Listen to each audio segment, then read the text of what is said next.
Di mana salahnya pelaut, di mana salahnya perusahaan, dan apa peran pemerintah?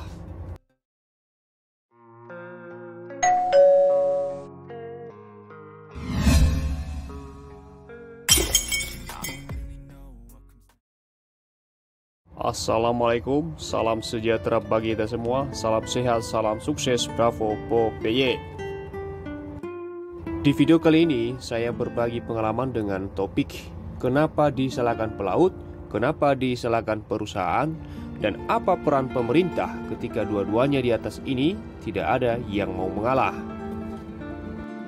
Jadi begini, kawan-kawanku semua, mungkin di atas kapal beberapa pengalaman kita sebagai navigator, kita melakukan pekerjaan ketika kita melakukan operasional, baik dalam pengoperasional kargo, baik dalam pengoperasional tank cleaning, dan lain-lain. Semua itu adalah ada prosedur kerja yang perlu kita turuti, yang perlu kita taati sesuai dengan ISM code-nya. Apa itu ISM code-nya? Adalah harus berjalan, harus sesuai dengan peraturan yang berlaku, karena itu adalah keselamatan.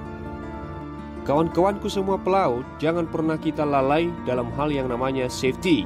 Apa itu safety? Kasus-kasus yang baru terjadi, yang masuk dalam ruang tertutup atau masuk dalam tangki, yang akhirnya nyawa melayang, kita harus berpikir jernih. Sebelum kita melakukan pekerjaan, sebelum melakukan tindakan, kita harus berpikir jernih supaya apa tindakan kita itu benar dan menjadi posisi aman dalam pekerjaan kita. Kenapa saya bilang begitu? Di atas kapal jika ada alat-alat keselamatan ketika kita operasional pekerjaan, pakailah APD, alat pelindung diri. Itu untuk melindungi diri Anda, dan jika tidak ada, misalnya tidak ada alat-alat yang kita butuhkan, yang kita pakai di saat kita operasional, mintalah sama perusahaan, mintalah sama perusahaan, mintalah sama perusahaan.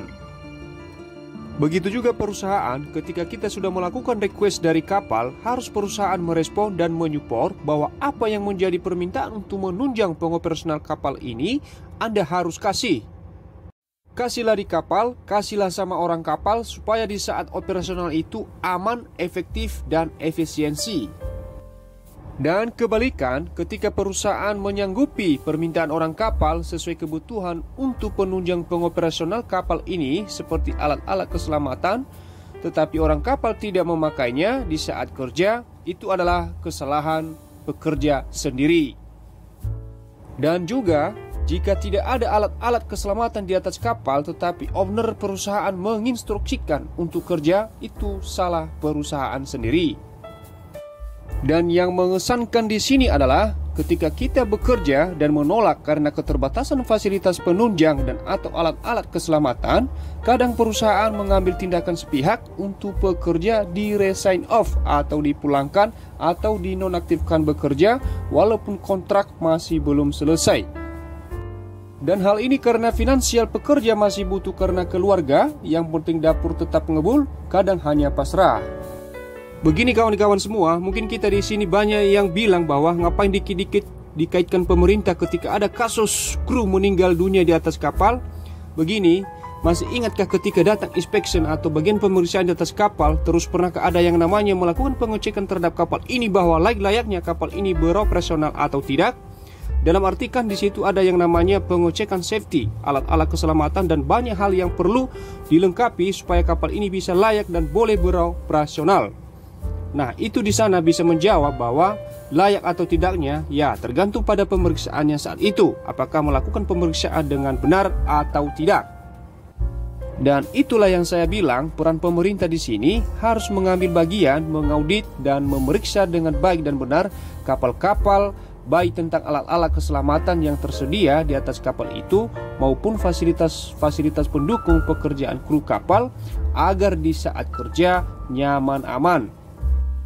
Ayo kita pelaut bangkitkan semangat kerja, dan pihak perusahaan mari dukung bersama agar tercipta dan tercapai visi misi perusahaan, dan juga kepada bagian pemeriksaan kapal tentang safety dan lain-lain agar berjalan dengan baik dan benar. Jangan dikasih peluang kepada perusahaan yang tidak memenuhi standar layak operasional kapal. Oke sahabat semua, demikian sharing ini. Semoga bermanfaat bagi kita semua. Di sini saya tidak memihak ke siapapun.